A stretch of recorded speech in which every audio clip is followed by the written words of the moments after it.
Hey there.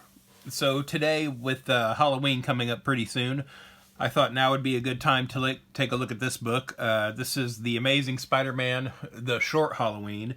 And again, that's a takeoff of the Batman classic, The Long Halloween. So this is a one-shot that came out back in 2009. And this is written by Bill Hader and Seth Meyers from SNL. And it's drawn by Kevin Maguire. And I know that Seth Meyers seems to be a fan of the Justice League International years from the 80s that Kevin Maguire drew, so I don't know if maybe he requested Kevin Maguire for this book, I'm not sure. But it seems like it's an artist that would be right up his alley.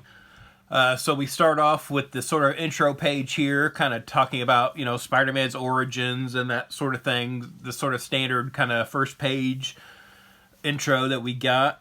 We also have a little blurb down here about explaining what Halloween is, so I thought that was kind of a funny thing to throw in here. So it starts off with Spider-Man chasing down some crooks and saying that this is the night of the year where his spider sense that warns him of danger just is constantly going off and is out of control, and it turns out it's because it's Halloween. We see this villain, who I think is called the Fume, is trying to escape from Spider-Man with his loot. He runs into this, big party, in the streets, people in costume for Halloween, and is trying to make his way through. We then see some guys that are out partying. They're taking their drunk friend home, who's dressed like Spider-Man, who has gotten into an altercation in the bar with two other partiers who are just normal people, but they're dressed like Green Goblin and Doc Ock. And so apparently, our fake Spider-Man was trying to fight these villains, and now his buddies have to drag him home. And the partygoers that are dressed like the Green Goblin and Doc Ock hear where they're going and decide to go after him. Meanwhile, we have their friend that's dressed up like Spider-Man throwing up in the alley here.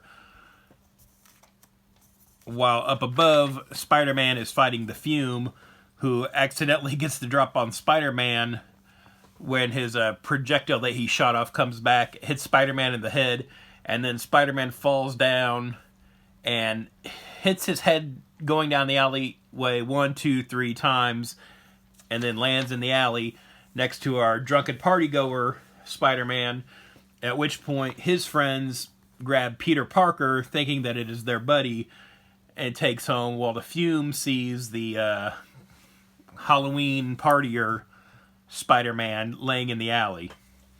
So the Fume decides, hey, this is his chance for him and his team of supervillains that are just starting out to take out Spider-Man and kind of be like, big bad villains. Meanwhile, Peter Parker goes home to Ronnie's house, and Ronnie is the drunk friend. And so his friends are assuming that this is just Ronnie that they've brought home. They don't realize they have actually accidentally brought home Peter Parker, the real Spider-Man. So then we've got a lot of back and forth here. We've got the villains trying to decide what to do. Meanwhile, we have Ronnie's ex-girlfriend showing up and try to have a heart-to-heart with him, not realizing that this is Peter Parker, until she examines his costume and accidentally triggers his spider webs. Meanwhile, the villains are deciding that Spider-Man must die, but again, this is, Ronnie that they actually have captured, not the real Spider-Man. We've got a lot of mistaken identity stuff here. It's kind of fun going back and forth. We have the Ersatz Green Goblin and Doc Ock showing up to Ronnie's house, not realizing they're here to pick a fight with the actual Spider-Man. We get some backstory on the villains and how the Fume's father just wanted him to run the family vacuum repair shop. Then this one sort of feral villain called Badger Teeth decides he's just going to kill Spider-Man. Again, they don't realize this is Ronnie that they actually have. Meanwhile, Peter started to come to in Ronnie's apartment, and he sees Green Goblin and Doc Ock attacking him while he's still kind of fuzzy and not sure what's going on. And so then we have the villains kind of fighting amongst themselves, and then these two costume partiers trying to take their revenge on Spider-Man. The fake Doc Ock says, "Hey, Spider-Man, read any good books lately?" while he attempts to knock over the bookcase that completely misses Spider-Man. To where Peter says, "Read any good books lately? You're joking." Then we have Badger Teeth makes a confession here that he has been on several supervillain teams, and he ends up kind of just freaking out at some point and killing everybody, but he was hoping this time would be different. So then Fume kind of takes a stand saying, "Hey, if you are going to kill Spider-Man, you have to go through me first." Meanwhile, Roddy's friends are trying to take photos of the Spider-Man fight that's happening at the apartment, and they're just getting these real blurry photos on their phone.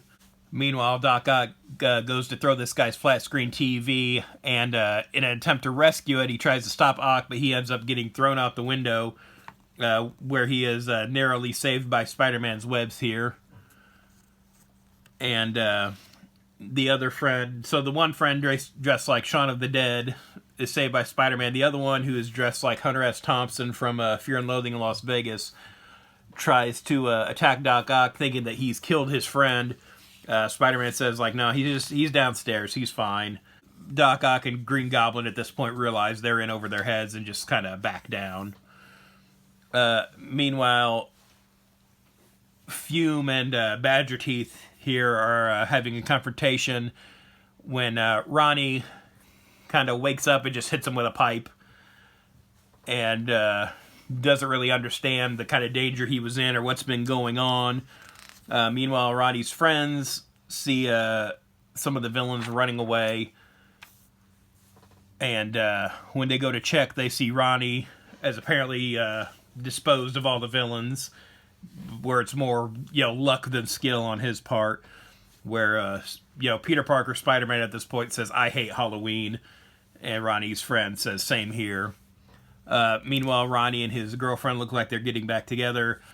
Spider-Man's kind of examining the scene and sees the Fume's, jetpack here that he has, and realizes he couldn't have gotten far away. Then we see here at the end, Fume has taken back the jewelry that they stole, and when someone asks who he's supposed to be dressed as, he says he's just a vacuum repairman, to where Peter Parker sees him up on the roof and realizes that, presumably Fume is going to turn over a new leaf here and just go back to being a regular guy and not this sort of lame supervillain. So yeah, that was kind of a fun story. I did pick this up originally because of the writers, Bill Hader and Seth Meyers. I know specifically Seth Meyers is a big comic book fan, so I definitely wanted to see what he would do with this. It's a fun story. I kind of wish they would have come back and done something else. I don't know if another Spider-Man story or maybe just something else with some other Marvel characters could have been fun. So it's just kind of a fun one-off, Halloween story. Again, not particularly spooky like a Halloween book or anything like that, but, just sort of a fun, what people do when they go out and get dressed up on Halloween, and, just sort of fun, mixed up identity story. If you do want to read this, I doubt that it's in print in anything anymore, but I don't think it goes for that much. You could probably find it at your local comic shop or online pretty easily. It is available to read on the Marvel Unlimited app, of course, so you can always find it there too. Have you read this? Do you have a favorite Halloween story? Let me know in the comments below, and thanks for watching. If you'd like to follow me on social media, I'm on Twitter/X @Detective651, also on Instagram @Detective651. Be sure to check out my t-shirt store at tpublic.com/user/Detective651. I've got a lot of nerdy designs on there, and there's sales all the time, so check it out frequently.